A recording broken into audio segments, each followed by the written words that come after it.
Hi everyone, Malibu Sean Beatman here again, and well, if you watch some of my vlogs here on YouTube, I they're mostly about, some of them are about Transformers. Either reviews of a certain season, or me ranting about one of the live action films. And I'm still having nightmares of Transformers the last night, mind you. And today I want to talk about their first and film, that came out way back in the summer of '86. At the time, I was 4 years old. Actually, it came out a few days before my birthday, so I was just turning 4, and the movie is how it's part of the bridge that actually combined season 2 to season 3 of Transformers Generation 1, the one that I grew up on. And it shows us the death of Optimus Prime and interesting new characters. The reason why they were getting new characters is because some characters, their action figures were not selling, therefore new characters. And one of the new characters is the first ever Autobot triple changer. Yeah, that's right. It took them until the animated movie to show us the first ever Autobot triple changer. Well, in Transformers Season 2, we got introduced to two Decepticon triple changers, Blitzwing and Astro Train. Blitzwing is a triple changer that combined as a tank and an airplane, while Astro Train is a space shuttle and a train, an old school locomotive. And during the storyline, it shows us that there's a new threat in the world, the universe, named Unicron, a Transformer planet, if you will. Just like Cybertron, but evil. It destroyed a planet full of robotic life. Only one survivor has escaped, and we'll never see that character until down the line. And to start with the story goes into a nice heavy metal version of Transformers theme done by Lion. It introduces us who's in the cast, just actually some of the cast, mind you. Had Leonard Nimoy, who later appears in a Transformers live action film, which I see no problem there, and some other actors who appeared in the series, actually in the movie, got as the new characters. And we start after the credits on Cybertron, where Optimus Prime and a couple of his Autobot soldiers are trying to plan out a big war on Cybertron on a moon base, which the Decepticons don't know about until Lizardbeak sneaks in and finds out.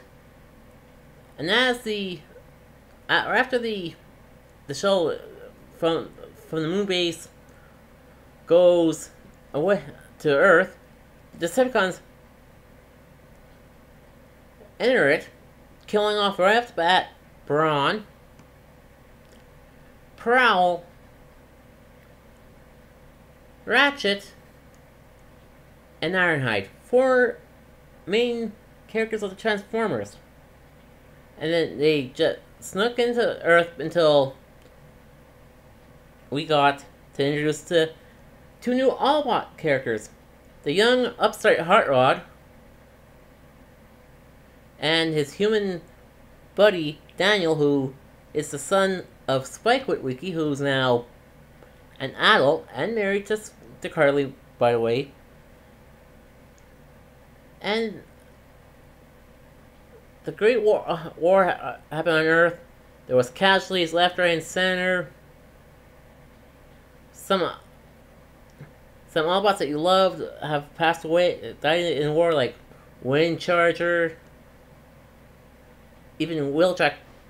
To me, when I saw Wheeljack's death, I thought, why shouldn't Wheeljack die like that? Maybe he's trying to actually, one of his wacky inventions, destroy, backfire him and killed him. And plus, during this big battle, we had the ultimate battle, 20 minutes in. Optimus Prime versus Megatron. One shall stand, one shall fall. And that fight is one of the greatest fights ever done by animation. And the animation company, Toei, love their work. They have done Sailor Moon, Dragon Ball Z, the Dragon Ball franchise, Fist of the North Star, to name a few of the works that they have done. But this is one of the last good moments of Transformers that Toei has done. Then we had, during the fight, the young upstart Hot Rod interferes in this fight between the two main guys, and during that scuffle, Prime dies. Got a laser blast right into the abdomen by Megatron, by a gun blast,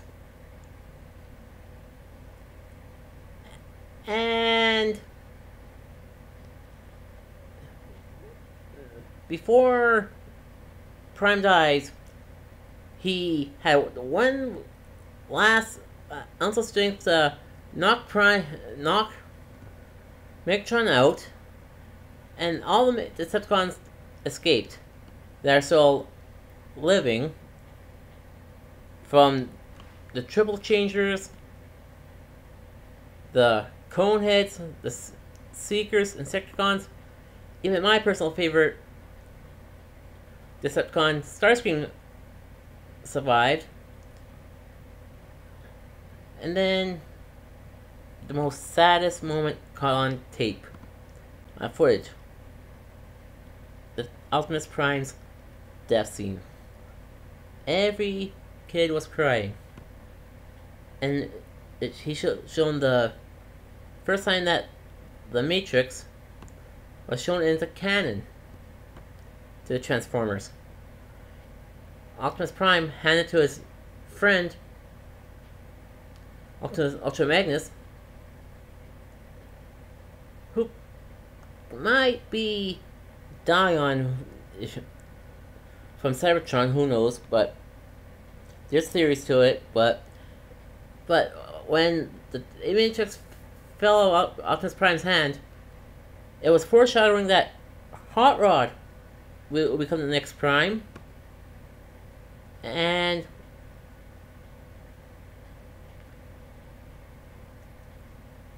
after, on the way back to Cybertron, Astro Train said that they had to jettison some weight so they can actually make it back to Cybertron. So all the Decepticons, the Insecticons, to the Seekers, even Megatron got kicked out of Astro Train, and everyone who was still functional was fighting to see who's going to become the next leader of the Decepticons. which is kind of a nice way of saying there's no honor among thieves. Let's fight and see who is gonna be the last Decepticon signed to being the leader. But we never see who won. But then Megatron and the deceased Decepticons who got jettisoned from Master Train got met with Unicron, got reformatted into Galvatron, the Sweeps, and the new general of the Decepticons, Cyclonus. And Unicron said that the only way that I can die is the matrix of leadership. Destroy it for me. But before going to Earth to do that, Galvatron and his new troops went to Cybertron, see who is the leader of the Decepticons, and it's Starscream. And then while at the coronation, Galvatron kills Starscream in cold blood, took his throne as the Decepticon leader again. I don't know for what number it is, but and then Galvatron and his right hands, the Sweeps and Cyclonus, went to Earth, tried to get the matrix of leadership from the Autobots, and the ones that are at Autobot City escaped it onto two ships. We had on one ship the young Hot Rod with the wise old Cup and the Decepticons. On the other one we have Ultra Magnus, the first series regular female Autobot, RC, Springer, the Triple Changer, and Daniel. And on the escape, they got caught by Galvatron. The one with Hot Rod got crash landed on the planet Quintessa, that planet of the Quintessons, while the other one split away from most of the ship, and Galvatron destroyed that portion of the ship that was still there, while the smallest escape pod went to planet Junkion.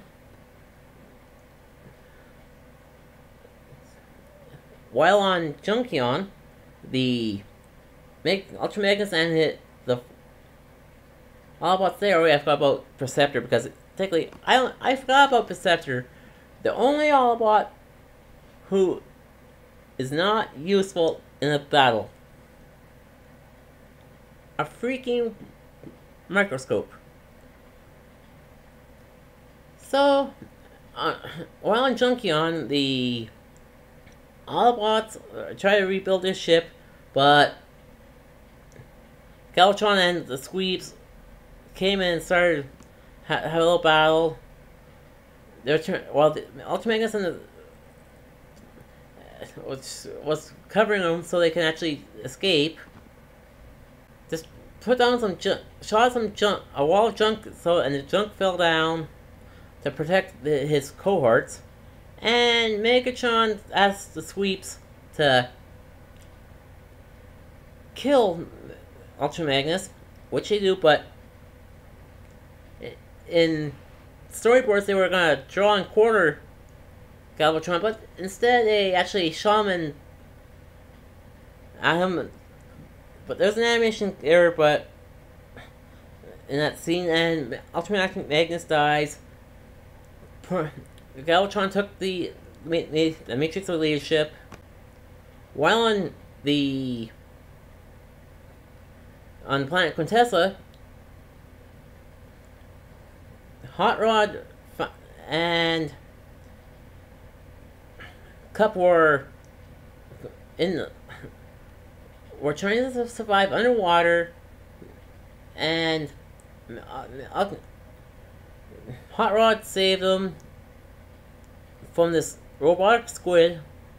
And he repaired Cup, showing that he's maturing as a young upstart to slowly getting knowledge how to actually become a real soldier, and got captured by the Sharkticons, who are the troops of the evil Quintessons, and they capture the two, took them to the Quintessons. While there, we got introduced to another character, Wheelie, this young Autobot, maybe a child, who speaks in freaking rhymes, and that character is more annoying than the live-action films, because come on, no one should rhyme while talking, unless if you're Nipsey Russell or Dr. Seuss, so take your pick. While Cup and Hot Rod were at the waiting for their time with the Quintesson for their case,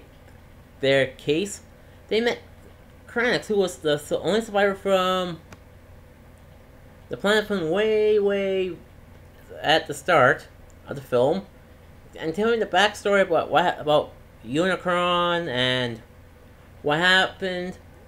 So, and after that, the Sharkticons took him to for his court case. Found out that he's innocent for some crime that he did not commit, and he gets on the plank, and then the plank drops him, and Kranix dies by the Sharkticons. The same fate what happened to Cup and the young Hot Rod, but instead there was a battle happening.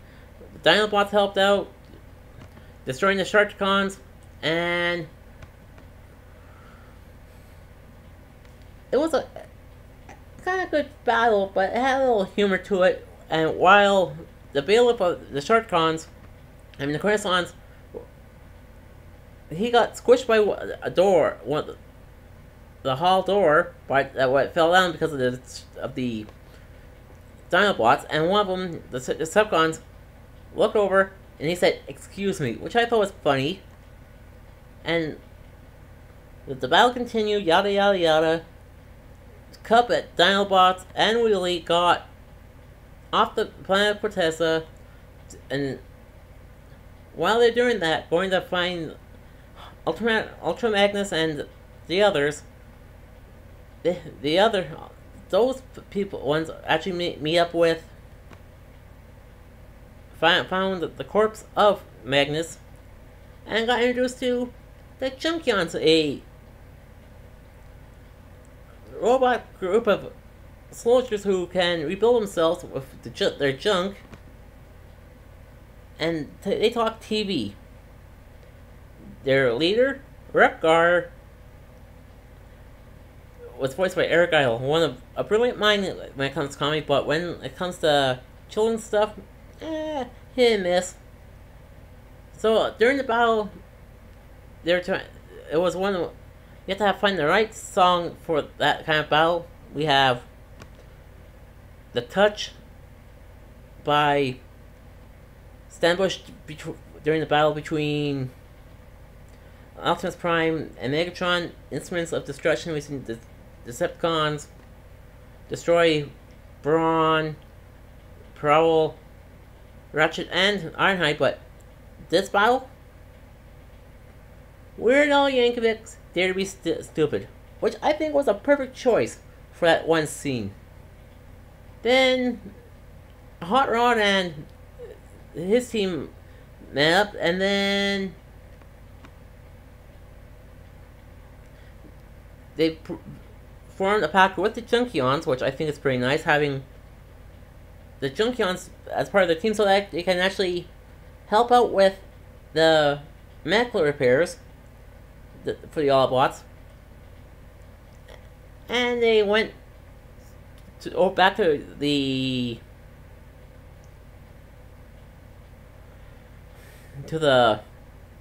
Cybertron, but in the meantime, Unicron actually finally made to Cybertron, destroyed the two moons. On one planet we had Cliffjumper and Jazz, on the other one Spike and Bumblebee. And while they were trying to escape from the destruction of the moons, it got one line was a profanity, and it's said by Spike, and it also got the PG rating. It was, "Oh shit, what are we gonna do now?" Which in the VHS release was cut out, but when it comes on the DVD, either if it's on the 30th anniversary or the 20th, it was took back in. And the Unicron took over, ate everything, and everyone around Cybertron before Galvatron came, and so gave a speech that I'm going to destroy you with this Galvatron, and then Galvatron was shocked when Unicron himself later became transformed from his planet mode into his robot form, and I thought that's pretty ingenious, because what have we seen in Transformers? We've seen vehicles transform into robots, we've seen the insects, dinosaurs, the microscopes, audio cassettes, guns. Why not a planet? And Unicron's transformation has been referenced in Spaceballs, and that's how important the Transformers that movie was, because it got satired by Mel Brooks. And Unicron, in his robot form, was destroying Cybertron. The final battle has happened inside of Megatron. I mean Unicron, sorry. And somehow, during the final battle inside Unicron, there was no Ultra Magnus or Blur or Perceptor. They were somewhere else, but inside Unicron, there was RC, Springer, Cup, Ultra Magnus. Hot Rod before he became, and Daniel and split away from the most of them, and saved his father, Cliffjumper, Jazz, and Bumblebee, while Hot Rod got caught up somewhere, and then he fell somewhere else. Had the final battle that could have been the final battle of the Transformers franchise against Galvatron, which he turned into Rodimus Prime. And after beating Galvatron and reformatting from Hot Rod to Rodimus Prime, the Hot Rod took the Matrix and lit the Autobots' darkest hours, destroying the evil Unicron. Unicron's body got destroyed. Everyone escaped, and the peaceful time of Autobot of the Cybertron kind of began, but didn't, because season 3 came, and to me, it is influential on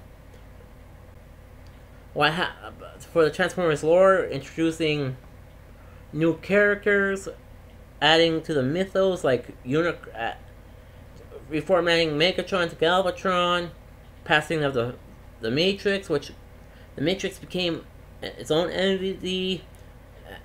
The Unicron, which Unicron concept later became a season in the 2000s, plus all these different worlds that we never thought happened in seasons 1 and 2 of Transformers. And to me, Transformers Generation 1, the movie, the original movie, way back from '86, it's way better than the Bayformers. It has an awesome soundtrack, a good story, and it's showing us that when a leader goes away, dies, a new leader will arise from the ashes like a phoenix. And teamwork is pretty nice. So, to me, I love Transformers. I highly recommend picking up Transformers the animated movie, and besides the movie, find the soundtrack either on CD, or try to find the single on audio cassette. And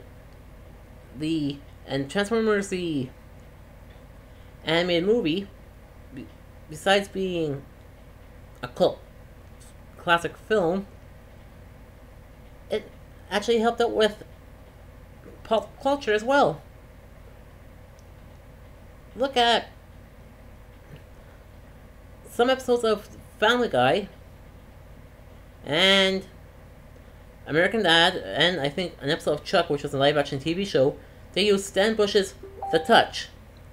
And like I said, when Unicron got transformed, Mel Brooks used that idea in Spaceballs. And in the Bayformers franchise, they asked some of the voice actors from Transformers to be in the films, like Peter Cullen, Charlie Adler, and Frank Walker. And believe it or not, the guy who played Starscream in the animated film passed away, so they had to recast it, but to who? So why not let G1 guy do it? So believe it or not, having Silverbolt's voice actor Charlie Adler become Starscream, and well, he's not the best Starscream, but at least I heard there's some that are not Starscream-esque. So if you tell you people out there want to pick up Transformers, and just want to complete your toy collection, pick up Transformers animated movie. You'll like it because it's 80s kitsch. And out of 5, I'm giving Transformers the animated movie a 5 out of 5.